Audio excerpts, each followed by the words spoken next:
আজকে আয়ুষ্মান ভারত নিয়ে নতুন ভিডিও করছি। সেটা হচ্ছে যে অনেকেই আমরা দেখলাম জনকল্যাণ শিবিরে গিয়ে সবাই দৌড়ে বেড়ালো।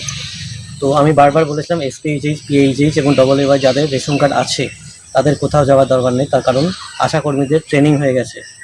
তো সেই জন্য আপনারা খোঁজ করে দেখুন আপনাদের নিকটবর্তী যে আশাকর্মী আছে আপনার ওয়ার্ডের দায়িত্বে, তার কাছে এসআইআর এর মতো যে ফর্ম কিউআর কোড যুক্ত নাম দিয়ে, আধার কার্ড নাম্বার, ফোন নাম্বার এইসব দিয়ে সব ডকুমেন্টস চলে এসছে, এবং সেই ফর্মগুলো আপনারা কালেক্ট করুন। কালেক্ট করার পরে ফর্মটা ফিল আপ করে আবার ওনাদের হাতে দিতে হবে। এবং দেখবেন সবার নিচে লেখা আছে যে স্বাস্থ্যসাথী কার্ডের ইউআরএন নাম্বার।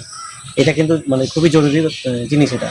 তো সেই জন্য এখনও যারা আয়ুষ্মানের জন্য ভাবছেন, যদি 3 ধরনের ক্যাটাগরি কোনো কার্ড থেকে থাকে তো তাদের জন্য চলে এসছে বাড়িতে, মানে আশাকর্মীদের বাড়িতে।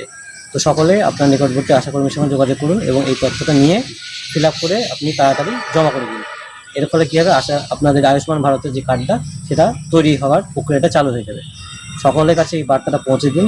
ধন্যবাদ।